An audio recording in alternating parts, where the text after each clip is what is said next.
Buongiorno, benvenuti al TG Sicilia. Vediamo insieme le principali notizie di oggi. Turista polacco ridotto in fin di vita a Catania dopo un'aggressione in pieno centro storico da parte di un extracomunitario che gli ha violentemente rubato il cellulare. L'uomo ha subito un delicatissimo intervento alla testa, ricoverato all'ospedale Garibaldi. Macabra scoperta a Messina. Trovato il cadavere di un pregiudicato in una casa del quartiere Bordonaro. Era nascosto nell'abitazione da oltre 8 mesi. Fermato il coinquilino cinquantenne che avrebbe occultato il corpo dell'uomo per incassare la sua pensione. Il comune più ricco del Mezzogiorno d'Italia è Sant'Agata Li Battiati, alle porte di Catania. A stabilirlo è uno studio della CGA di Mestre basato sulle dichiarazioni dei redditi. Secondo posto per San Gregorio, sempre nel catanese. Calcio, il Messina batte la Gelbison nella gara di ritorno dei play-out e festeggia la salvezza in Serie C. Il Palermo perde 2-1 a Cagliari ma resta in zona play-off. Al via oggi la corsa a scudetto del Catania, in campo al Massimino contro il Sorrento, diretta su Telecolor dalle 15:30.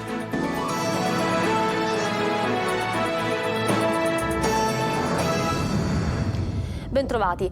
Lotta tra la vita e la morte, il turista polacco che è stato aggredito e rapinato al centro storico di Catania. L'uomo è ricoverato in ospedale a Catania. Il violento furto del cellulare è avvenuto nei pressi di piazza Stesicoro. Sentiamo i dettagli da Natale Bruno. Di notte c'è una città in pericolo e la zona particolarmente vulnerabile è quella del centro storico, la stessa della Movida.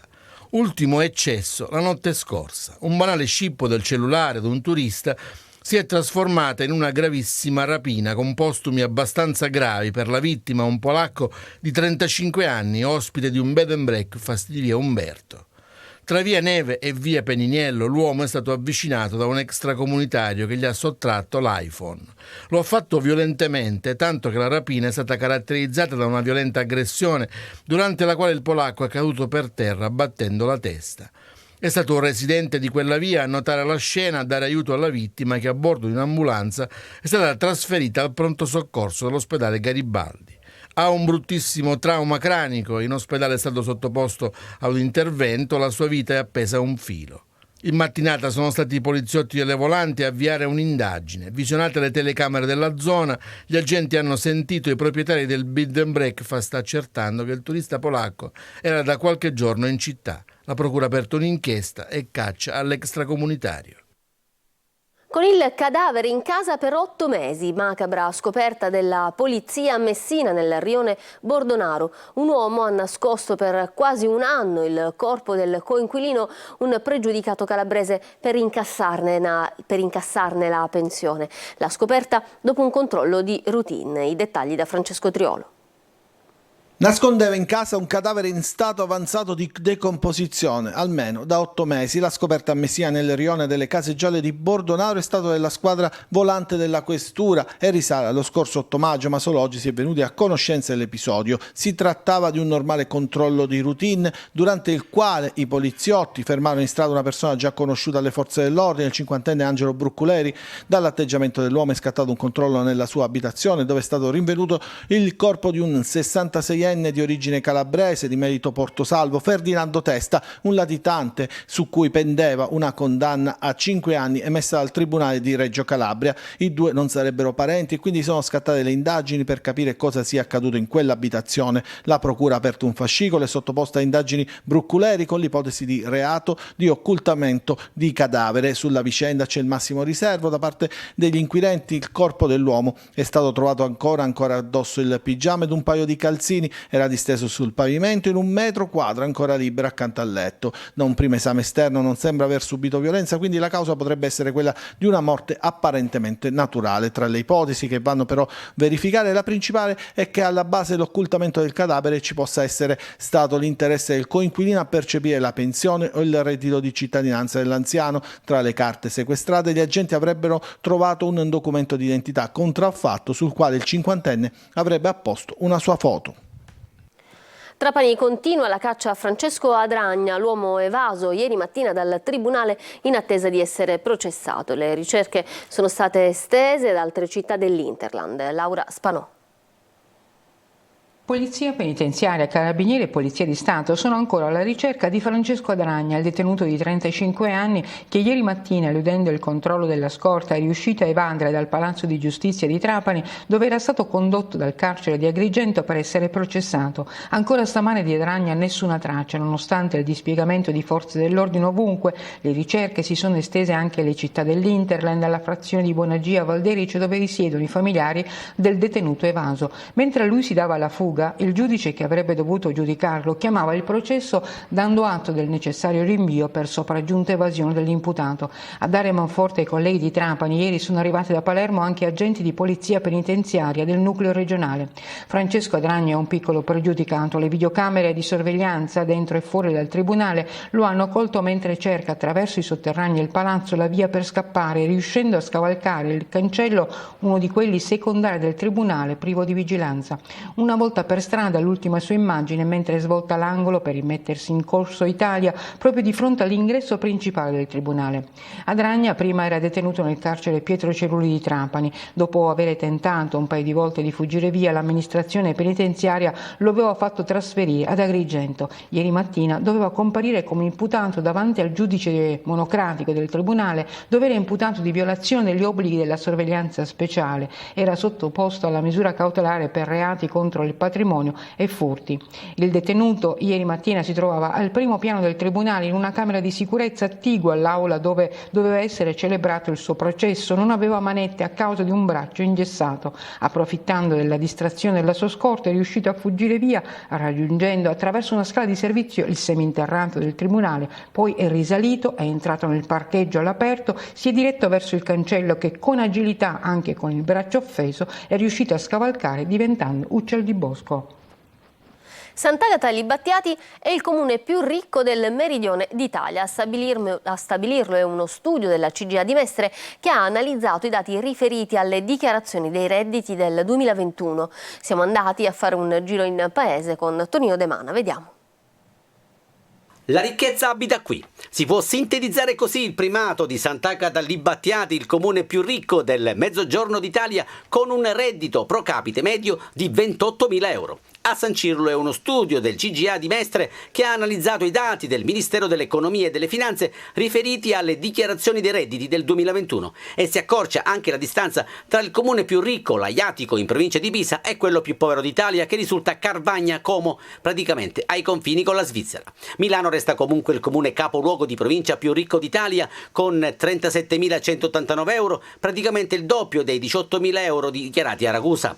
Al sud, oltre a Sant'Agata Agli Battiati, spicca anche il secondo posto di San Gregorio di Catania che precede Cagliari. Il virtuoso nord arretra, il centro e il sud arrancano, ma ci sono anche isole felici. Sant'Agata Agli Battiati è un esempio ed il sindaco Marco Rubino va fiero del primato. Ci sentiamo molto bene perché abbiamo qui una qualità della vita di tutto rispetto, i servizi ci sono e per la maggiore funzionano in maniera ottimale, abbiamo un livello di investimento verso la cultura particolarmente attento, abbiamo realizzato da poco un polo culturale e soprattutto come amministrazioni con i miei assessori siamo molto attenti ai finanziamenti europei, tra cui primeggiamo come comune di tutta la regione siciliana ad aver polarizzato maggiori finanziamenti europei. Cosa pensa realmente chi vive a Sant'Agata Agli Battiati? Io da 45 anni che ci abito e mi trovo benissimo a Sant'Agata Agli Battiati. Ed è un comune sempre più ricco. È abbastanza attivo, questo sì, io lo abito nel senso che trovo tutto, sia l'amministrazione, tutto ciò che ci serve a Battiati, abbiamo tutto pronto. Si vede che è un paese che cerca di essere al di sopra della media, ecco. La sera si sta tranquilli, si circola bene. Servizi ottimi. Io sono un informatore farmaceutico, vivo a Battiati da 15 anni per scelta perché io vivevo a Catania, è un comune assolutamente presente, si vive molto bene, sicurezza, pulizia, i cittadini sono veramente contenti, una volta era un paese dormitorio, oggi è invece un paese attivo, un paese che fa vivere veramente i cittadini con dei servizi, con tante cose. La sera si lavora fino a tarda sera con serenità e tranquillità. E offriamo noi altri, offre il comune perché siamo il comune più ricco. Cambio al vertice di Confindustria Catania, l'imprenditore Angelo Di Martino è il nuovo presidente. Lo ha intervistato per noi Emanuela Corsi per conoscere obiettivi e priorità del suo mandato. Sentiamo. Presidente Di Martino, intanto grazie per essere qui con noi. Iniziamo subito con quelle che sono le priorità e gli obiettivi del suo mandato.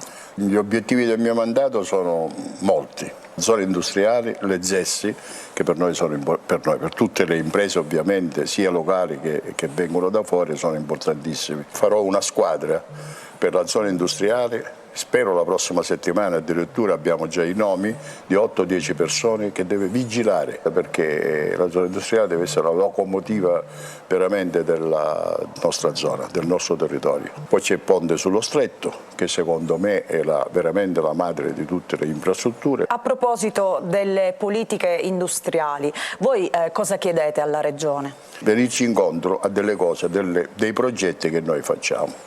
E invece per quanto riguarda il nuovo sindaco di Catania che tra poche settimane verrà eletto? Noi chiediamo una cosa, di dare delega per la zona industriale, quindi ZES e zone industriali, ad una persona che abbia le qualità per cercare di portare imprese alla zona industriale in tutto il territorio ovviamente della Sicilia orientale, ma soprattutto alla zona industriale.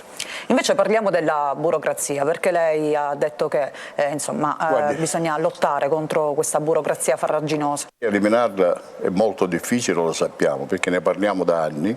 Ci vuole più autorità, ecco, e coraggio soprattutto, ma i politici non lo so se ce la fanno a fare questo.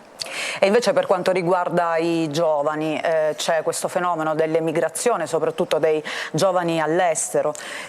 Cosa dobbiamo fare per tenerli a casa nostra? Guardi, se noi pensiamo che circa 4-5 anni sono andati via dalla nostra isola circa 350.000 giovani, è drammatico. Il 25% praticamente non completa gli studi.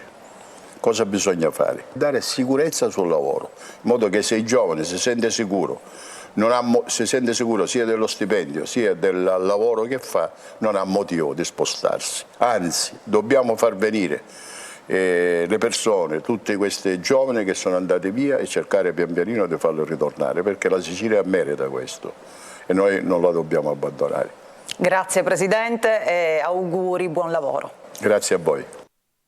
Noi ci fermiamo per una breve pausa, ma torniamo tra pochissimo con una ricca pagina di sport. A tra poco.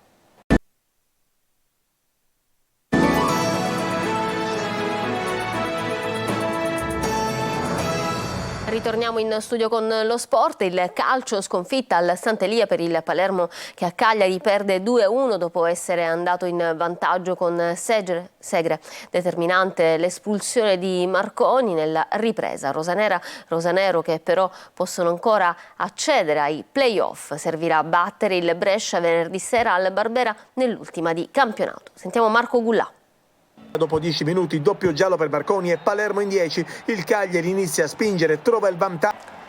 Il Messina è salvo, batte 1-0 la Gelbison con un gol dell'attaccante Ragusa, fa suo lo spareggio salvezza e rimane in Serie C anche per la prossima stagione. Sergio Colosi. La firma è d'autore del messinese Nino Ragusa, ma è stata un'autentica sofferenza per i 6.000 tifosi del Franco Scoglio e la palma del migliore in campo spetta al portiere Fumagalli, decisivo almeno in 2 occasioni negli 8 minuti di recupero. Il Messina restituisce alla Gelbison l'1-0 dell'andata e si salva per migliore piazzamento nel regular season rispetto ai campani, che però nel computo della doppia sfida avrebbero certamente meritato di più. Messina slegato, volenteroso e nulla più nel primo tempo, con un sinistro di Ferrini salvato da D'Agostino che rappresenta la migliore opportunità dei peloritani. Nella ripresa la partita diventa ancora più complicata, anche perché la paura ha un peso specifico notevole e la Gelbison, tra un contropiede fallito e varie perdite di tempo, si avvicina all'obiettivo salvezza. L'ingresso in campo degli attaccanti Curiale che spreca il vantaggio a tu per tu con D'Agostino e Zuppel è la mossa della disperazione. Per la Gelbison ci sono praterie in contropiede, mentre il Messina si affida solo a lanci lunghi, anche dalla difesa e dalla metà campo in su non riesce a fare 2 passaggi di fila. Al minuto 37 la svolta con Ragusa, fino a quel punto non pervenuto, che segna il gol della salvezza su assist di Ferrini. Il resto è nelle parate di Fumagalli, che per 2 volte su De Sena e Tumminello compie autentiche prodezze che valgono un altro campionato in Serie C. E comincia oggi la corsa del Catania nella pool scudetto dilettanti. I rossazzurri debuttano al Massimino contro il Sorrento. Ferraro recupera Rizzo e conferma l'attacco con 3 over. La partita sarà trasmessa in diretta su Telecolor. Tutti i dettagli da Marco Carli. Centrato con successo il primo e più importante obiettivo stagionale, cioè il ritorno fra i professionisti, il Catania può inseguire lo scudetto. Cominciano domenica i 3 triangolari che fra le 9 vincitrici dei gironi di Serie D designeranno le 4 semifinaliste. Il Catania è nel girone 3, si parte dal Sorrento, di scena al Massimino nel primo match. Poi tutto dipenderà dal risultato della prima sfida. Se il Catania vincerà, sarà di scena il 21 maggio sul campo della vincente dello spareggio fra Brindisi e Cavese. Se i rossazzurri non dovessero riuscire ad imporsi contro i rossoneri sorrentini, la sfida con i brindisini o i cavesi si giocherebbe mercoledì 17 maggio. Obiettivo, come detto, le semifinali e la finalissima in campo neutro del 10 giugno che assegnerà il titolo di campione d'Italia fra i dilettanti. Siamo contenti e orgogliosi per quello che abbiamo fatto un campionato strepitoso, abbiamo fatto 31 punti sopra la seconda, abbiamo fatto tante cose importanti, però adesso è bello, no? Affrontare le squadre che hanno vinto un campionato come il Sorrento, che è una squadra giovane, una squadra che gioca bene. Le scelte di Ferraro sono quelle che hanno caratterizzato la stagione, fatti salvi gli infortunati Somma e Chiarella. Ritorna Jefferson ma non da titolare, Rizzo è pronto a riprendersi un posto fra gli 11, mentre l'attacco sarà over con Sarao, Russotto e De Luca, a sinistra in difesa Boccia favorito su Pedicone. La partita fra Catania e Sorrento sarà in diretta su Telecolor. La nostra emittente ha infatti acquisito i diritti per trasmettere le partite della prima fase di post-season. Alle 15:30 si parte con il pre-gara per chiudere con le interviste dopo 3 ore live, fruibili anche in modalità pay attraverso i siti lasiciliaweb.it e telecolor.it. Pallanuoto femminile, vittoria preziosa per l'equipe Orizzonte Catania che in gara 3 delle finali scudetto si è imposta a Roma contro la SIS per 13-9 con triplette di Marletta, Leone e Viacava, e ora è ad un solo successo dal tricolore. Aggiudicandosi anche gara 4 in programma mercoledì pomeriggio alla piscina di Nesima, le rosse-azzurre saranno campionesse d'Italia. Fa festa anche la Brizza Cireale che vince a Firenze per 11-9 gara 3 dei play-out e ottiene così la permanenza in Serie A1. Questa era l'ultima notizia, io vi lascio adesso alla rassegna stampa a cura di Emanuela Corsi e poi alla programmazione di Antenna Sicilia. Da parte mia e dei tecnici della regia è tutto, un buon proseguimento di giornata e buona domenica.